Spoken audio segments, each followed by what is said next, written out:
میرے والد صاحب رحمۃ اللہ علیہ ایک بات بتاتے تھے کہ بیٹا اخلاص کے ساتھ اگر ہم دین کا دعوت کا کام کریں گے تو ایسے لوگ جن لوگوں تک ہم پہنچ نہیں سکتے، ان کا ہماری بات پہنچے بھی نہیں سکتے، مجبور ہے وہاں تک پہنچ ہی نہیں سکتے، اللہ تعالیٰ جنتوں کے ذریعے سے ان کو ہدایت دے گا۔ اور یہ قصہ ہوا میرے والد صاحب کے ساتھ۔ رات کو 2:30 بجے حضرت جی رحمۃ اللہ علیہ نے ہمارے ابا کو بلانے کے لیے بھیجا۔ 2:30 بجے سردی کے راتیں، میں چھوٹا سا تھا، کسی نے دروازہ کھٹکھٹایا، امی نے کہا ابا تو تمہارے بہت گہرے سوئے ہیں، تم جاؤ دیکھو کون ہے۔ تو دیکھا تو کوئی میواتی تھا۔ میں نے کہا بھائی میواتی ہے کوئی؟ کہ کیا کام ہے؟ یہ کہ حضرت جی بلا رہے ہیں، یہ قصہ بیان کر رہا ہوں، کسی کو کہنا مت، راز تک رکھنا، یہ بہت راز کا قصہ ہے، لیکن نہیں میرے ساتھ ہوا ہے۔ تو ابا کہتے تھے، ابا تو سوئے ہوئے تھے، میں نے میرے ابا کو جگایا، ابا حضرت جی بلا رہے ہیں۔ اب 2:30 بجے حضرت جی بلا رہے ہیں، 2:30 بجے سردی کے راتیں۔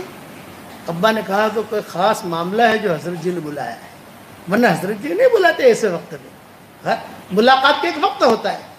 چنانچہ ابا نے کپڑے پہنے، تھیلی، ان کی تھیلی ساتھ رہتی تھی، تھیلی لی، اور پھر جب میں لے کے چلا تو پھر وہ میواتی جو آئے تھے بلانے کے لیے، حضرت جی نے بھیجا تھا، یہ فرمایا کہ مولوی صاحب میں لے کے جاؤں گا۔ ابا نے کہا نہیں میں میرے بیٹے یونس کے ساتھ جاؤں گا، تم بھی چلو ہمارے ساتھ، یونس بھی رہے گا ساتھ۔ وہاں گیا تو وہاں جانے کے بعد کمرے میں جو گئے تو حضرت جی رحمۃ اللہ علیہ بیٹھے ہوئے اکیلے، اور سامنے لمبی لمبی داڑھیاں، عمامے، لوگ بیٹھے ہوئے، 2:30 بجے، پرانا مرکز تھا اس وقت میں۔ تو ابا تو سلام کر کے بیٹھ گئے، ساتھ میں بھی بچہ تھا، تو یہ چیزیں ہمیں کہاں پتہ چلے کہ کیا چیز ہے، میں بھی چلا گیا۔ حضرت جی پہچانتے تھے مولانا کا بیٹا ہے یہ۔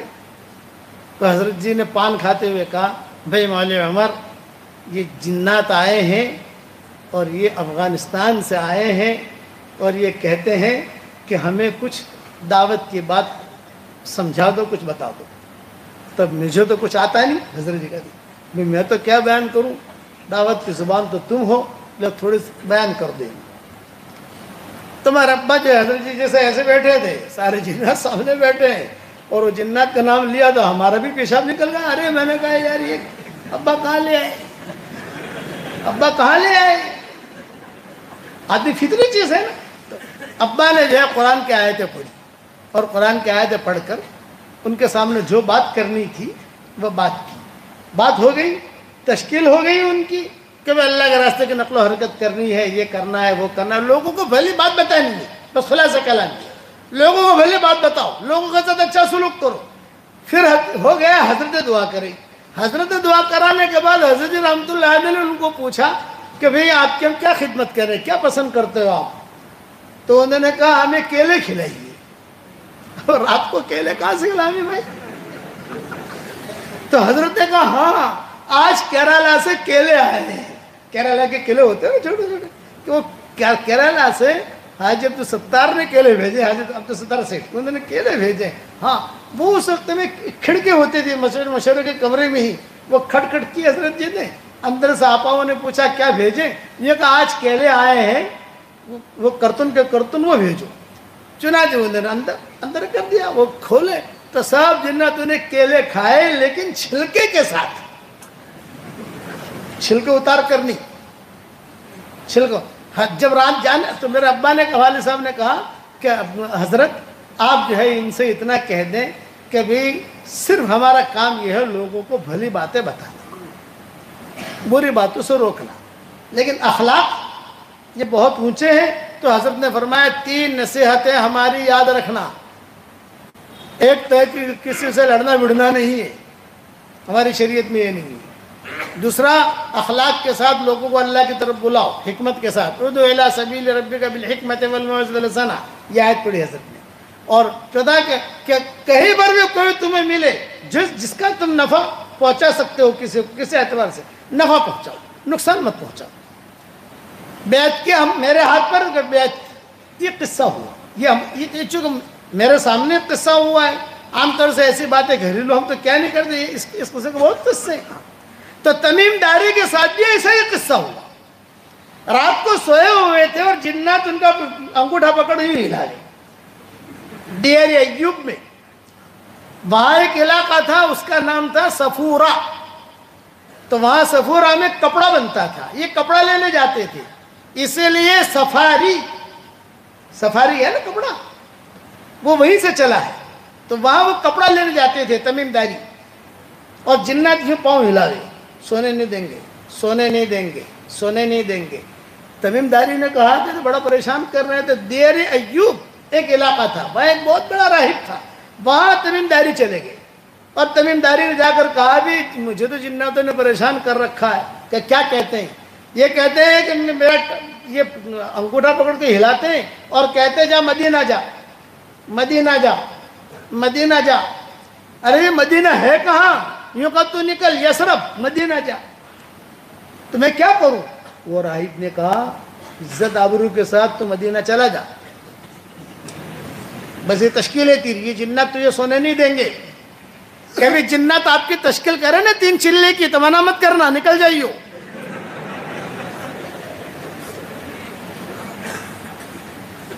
چنانچہ تمیم داری کہتے ہیں کہ میں نے مدینہ کا ارادہ کر لیا۔ جب میں نے مدینہ کا ارادہ کیا تو میرے دل میں آیا کہ وہاں حضور صلی اللہ علیہ وسلم ہے تو کچھ ہدیہ لے جاؤں۔ کیا ہدیہ لوں؟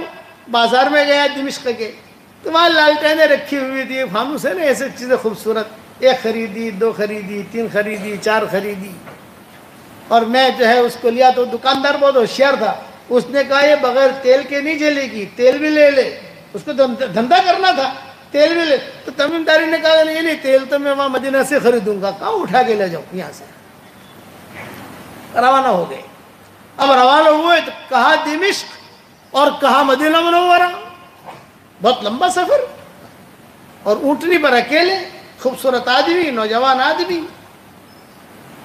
کوئی نہیں، اکیلے۔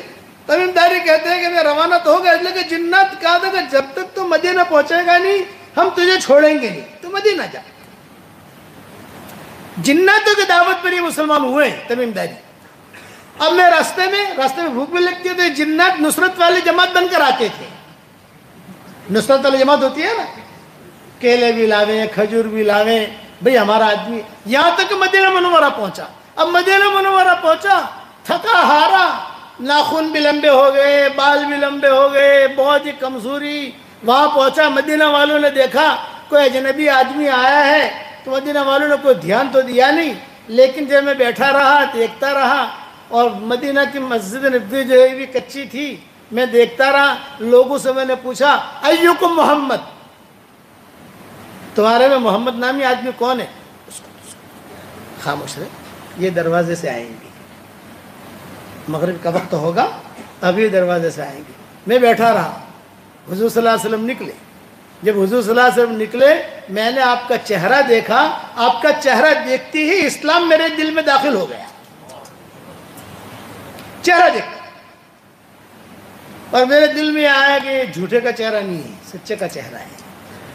اب حضور صلی اللہ علیہ وسلم نے مغرب کی نماز پڑھائی، مغرب کی نماز پڑھانے کے بعد میں چلا گیا، حضرت میں اس طریقے سے آیا ہوں، جناتوں نے مجھے دعوت دی اور میں یہاں آیا ہوں، تو آپ نے فرمایا ہنی اللہ، مبارک، کلمہ پڑھ لیا، مسلمان ہو گیا۔ اب وہ ہدیہ لے گیا تھا، فانوس وغیرہ، میرے دل میں یہ آیا کہ چلو میں تھکا ہوا ہوں، کل تھوڑا ٹھیک ٹھاک کر کے دوں گا۔ تو میں نے عشاء کی نماز پڑھی اندھیرے میں، فجر کی نماز پڑھی ان کے ساتھ، جیسے وہ پڑھتے تھے پڑھی، میں تو نو مسلم تھا، اندھیرے میں۔ تو میرے دل میں یہ بات آئی کہ یہ فانوس وغیرہ حضور کو ہدیہ دوں، اس سے اچھا مسجد کو ہدیہ دے دوں۔ عصر کی نماز کے بعد میں چلا گیا باہر، اور میں نے تیل خریدا، اس نے تیل ڈالا، اور بغیر کسی سے پوچھا نہیں، کسی سے مشورہ نہیں کیا، کسی کو کچھ نہیں، اور ایک فانوس یہاں لگا دیا، ایک یہاں لگا دیا، ایک صحابہ دیکھ رہے تھے، کسی نے مجھے منع بھی نہیں کیا۔ اور حضور صلی اللہ علیہ وسلم جو ہے مغرب کی نماز پڑھانے کے لیے نکلے، تو حضور صلی اللہ علیہ وسلم نے دیکھا کہ اوہو، ہماری مسجد میں چراغا، ہماری مسجد میں ایسا تو کبھی ہوا نہیں، پہلی مرتبہ، بھئی یہ کس نے کیا سب؟ تو ایک صحابی نے کان میں کہا کہ وہ کل جنات والا آیا تھا نا، اس نے کیا. میں دور بیٹھا ہوا تو تمیم داری کہتے ہیں، میں تو دور تھا لیکن میں سمجھ گیا کہ میرے بارے میں. اب مجھے گھبراہٹ یہ ہوئی کہ میں نے مشورہ بھی نہیں. مولانا یوسف صاحب رحمۃ اللہ علیہ جب ایک قصہ سناتے تھے تو مولانا کہتے تھے کہ کبھی کبھی ساتھی مخلص ہوتا ہے اور بغیر مشورے کے کوئی کام کر لیتا ہے تو بھی اللہ اسے قبول کر لیتا ہے. یہ مولانا یوسف رحمۃ اللہ علیہ پوائنٹ نکالتے تھے اس قصے میں. مخلص ہے، کسی سے پوچھا نہیں لیکن کر لیا، اللہ نے اس کو پکڑ لیا. اب مغرب کی نماز ہو گئی. مغرب کی نماز ہونے کے بعد آپ نے وہیں بیٹھے بیٹھے مصلی پر این التمیم، بہت تیری میرا نام جو آیا بھرے مجمع میں گھبرایا کہ آج تو پٹائی ہوگی یا مدینہ سے نکلنا پڑے گا. اور این التمیم، اللہ تعالیٰ لڑکے دے نا تو جریر بھی نام رکھنا اور تمیم بھی نام رکھنا، یہ برکتی نام ہے. سمجھ گئے آپ؟ ارے ہاں تو بولو یار، ہم تو لڑکے پیدا ہوتے نہیں ہوتے.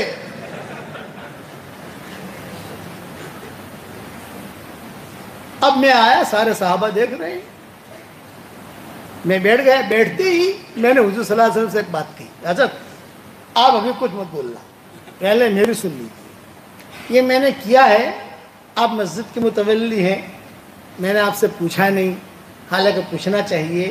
کچھ بھی میں نے بس پوچھا نہیں، بغیر پوچھے بغیر مشورے کے کام میں نے کر لیا. بس ایک درخواست، اگر خیر ہے تو یہ اللہ کی طرف سے ہے اور اگر شر ہے تو میری طرف سے ہے، معاف کر دینا مجھے. آپ نے کیا جواب دیا؟ لا لا لا لا تمیم، یہ بات نہیں ہے، بلکہ تیرے اس کام سے مجھے اتنی خوشی ہوئی کہ اگر کوئی میری بیٹی ہوتی تو میں تجھے اپنا داماد بنا لیتا. یہ جملہ حضور نے کہا کہ میری بیٹی ہوتی میں تجھے اپنا داماد بنا لیتا. جب یہ جملہ حضور نے کہا تو پیچھے ایک صحابی بیٹھے تھے، نوفل، حضرت نوفل نام آتا ہے ان کا حدیث میں. یہ کھڑے ہو گئے، یا رسول اللہ بنا تو نہ بنا تک، ہماری بیٹیاں جو ہے وہ آپ ہی کی بیٹیاں ہیں. میری بیٹی ام مغیرہ ہے، یہ بیوہ ہو گئی ہے، تو آپ چاہے تو اس کے ساتھ نکاح کرا دیں. آپ نے فرمایا بہت اچھا. چنانچہ تمیم داری وہی بیٹھے ہوئے تھے اور ام مغیرہ سے پوچھا گیا، یہ بیوہ ہو گئی تھی. چنانچہ فرمایا کہ ان کے ساتھ، چنانچہ ام مغیرہ کے ساتھ تمیم داری کا نکاح ہو گیا، نو مسلم کا. یہ حضور صلی اللہ علیہ وسلم نے نکاح پڑھایا. اب یہ جوڑا چلا، ایسا چلا، تاریخ کی کتابوں میں لکھا ہے ایسا چلا کہ مدینہ منورہ کے مالدار جوڑوں میں شمار ہوتا تھا. اور حضرت عمر کے خاص لوگوں میں شب قدر جب ہوتی نا، شب قدر 27 شب نہیں، شب قدر یعنی آخری عشرہ جب شروع ہوتا تو حضرت عمر رضی اللہ تعالیٰ عنہ کہتے بھئی دیکھو بھئی وہ تمیم داری نے وہ جوڑا پہنے. ایک جوڑا تھا ان کے پاس جو صرف شب قدر میں پہنتے تھے، ایک جوڑا تھا، صرف پورا سال وہ جوڑا پیٹی میں رہتا تھا.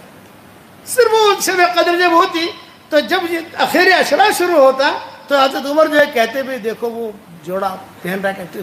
تو تمیم داری نے کہہ دیا تھا اپنی بیوی سے، ام مغیرہ سے، کہ دیکھو اب یہ آخری عشرہ شروع ہو رہا ہے، وہ جوڑا نکال کے رکھو، جب ہوگی شب قدر میں پہنوں گا.